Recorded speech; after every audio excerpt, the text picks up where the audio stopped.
Jelaskan terkait Tuhan ada di mana. Tuhan itu tidak bisa dijelaskan, tapi bisa diakui dan dikukuhkan pada diri masing-masing orang. Apakah dia sudah mengadakan perjumpaan dengan dia? Kalau belum, jangan cerita Tuhan. Memang. Nanti yang kalian sembah cuma angan-angan. Menyembah angan-angan itu sama saja dengan menyembah pohon. Nggak usah bercerita tentang Tuhan.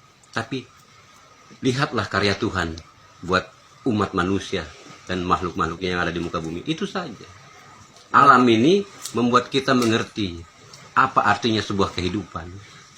Kalau tidak bisa membaca alam, maka jangan tinggal di bumi. Karena bumi ini adalah tempat tamannya Nabi, tamannya Rasulullah. Hataman Nabi, hataman Nabi, ya Rasulullah. Baru kita bisa tinggal di Aradatul Jannah, surganya Tuhan. Aradatul Jannah itu ada di bumi.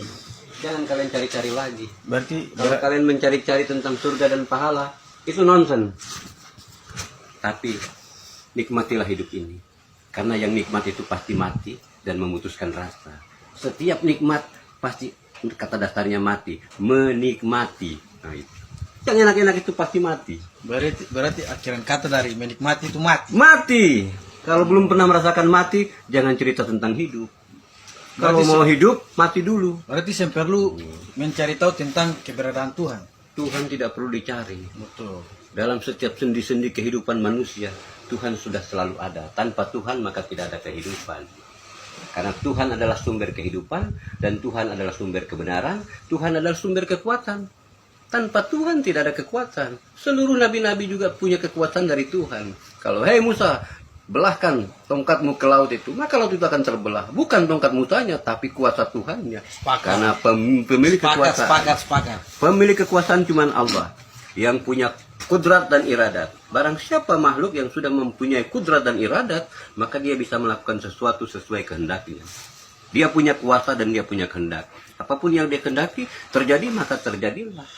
Kalau itu sudah dimiliki oleh insan-insan manusia yang suci, nah kalau di zaman sekarang sangat sulit. Walaupun kiai, ulama-ulama besar juga sulit mendapatkan itu karena mereka sudah terpengaruhi oleh berbagai macam teknologi, ya kan? Mereka sudah tidak bisa membaca lagi tentang keadaan alam ini. Kalau dulu tanpa teknologi, bintang sudah menjadi mata pelajaran buat mereka. Pasang surutnya air laut sudah bisa menentukan. Panas teriknya musim hujan atau segala macam. Itu bisa ditentukan dari pasang surutnya air laut. Tidak perlu lagi mereka membuka aritmatika atau fisika segala macam. Kepastian ada dalam dirinya dan Tuhan. Siapa yang mengenal Tuhan, maka dia akan memiliki kepastian hidupnya. Tanpa mengenal Tuhan, tidak akan pernah. Dan Tuhan itu siapa sebenarnya? Cari tahu itu Tuhan itu siapa. Kalau kamu bisa bertemu dengan Tuhan, maka selesailah riwayat. Tidak ada lagi kitab-kitab yang akan dimunculkan dalam dirimu. Karena kitab yang asli adalah dirimu sendiri. Itu adalah kitabmu. Nafsi-nafsi. Wahai hatiku sayang, dia ada. Oke.